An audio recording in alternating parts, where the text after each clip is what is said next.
కార్మికుల హక్కులను కాలరాసే 4 లేబర్ కోడ్లను రద్దు చేయాలని కాంగ్రెస్ నేతలు డిమాండ్ చేశారు.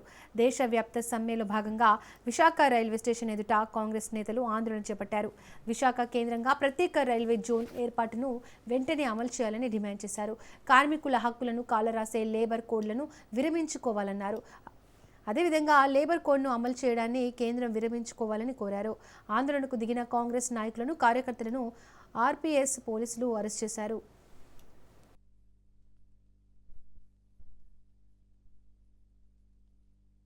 మాజీ రైల్వే కార్మిక నాయకులు వాల్టైర్ డ్యూజర్ మాకు కావలసిందల్లా జోన్ ఏర్పాటు చేస్తూ ఉన్నారు. జోన్ పేర్లు ఏర్పాటు చేశారు. దక్షిణ ఈస్ట్ కోస్ట్ రైల్వే అని చెప్పి పేరు ఏర్పాటు చేశారు. అక్కడ ఆదిలాబాద్ ప్రాంతంలో జోన్ హెడ్ క్వార్టర్స్ పెడతా ఉన్నారు, పెట్టేశారు. ఆఫీసర్లు అందరూ కాస్ట్ ఆఫీసర్లు కూడా వాళ్ళు అపాయింట్ చేసుకున్నారు. కానీ వచ్చే ఏమీ జరగటం లేదు. గ్రూప్ 3 కానీ గ్రూప్ 4 కానీ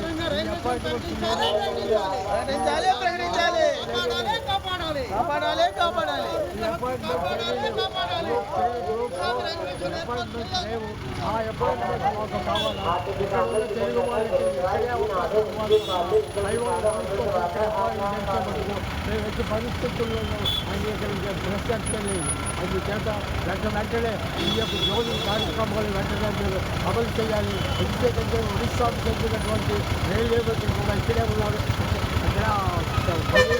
కనుక వెంటనే మళ్ళీ పూర్తి చేసి తెలుగు వారికి న్యాయం వినియోగం చేసేసి తప్ప మేము వేరే అభివృద్ధి.